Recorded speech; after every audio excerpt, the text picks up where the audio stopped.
In this video we are going to discuss about domain, codomain and range.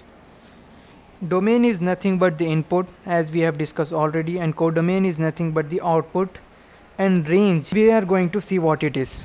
So the mathematical form of domain is this and codomain is this. It is nothing but A such that A belongs to A, comma f of A belongs to F.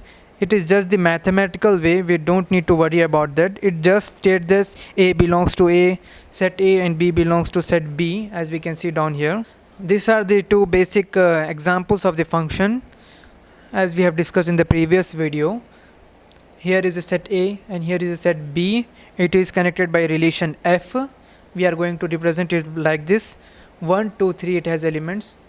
It has elements 1, 2, 3, and set B has element A, comma B. Here 1 maps to A, 2 maps to B, 3 also maps to B.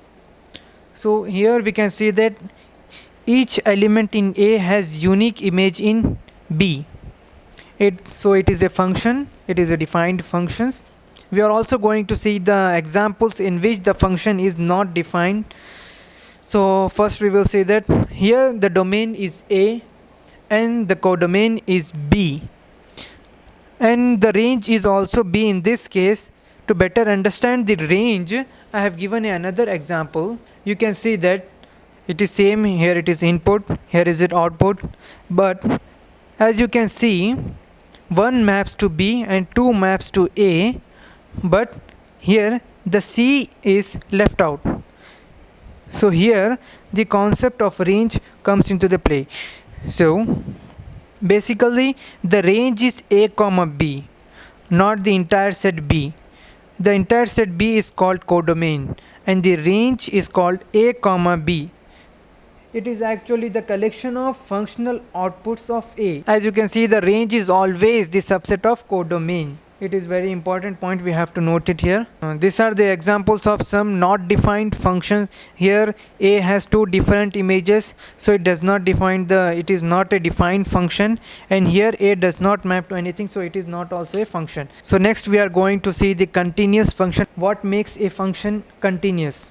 So basically, if you are drawing, you can see that if we draw without lifting our pen, then it is called a continuous function.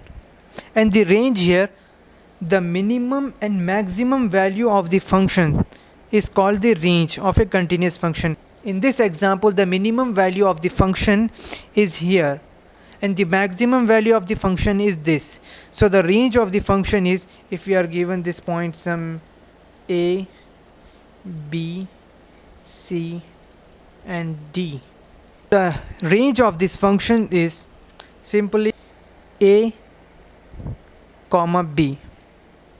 It is the range of the function. And some examples of the continuous functions are sin x, cos x, and every polynomial function is continuous, and there are more functions which we are going to see in the next videos.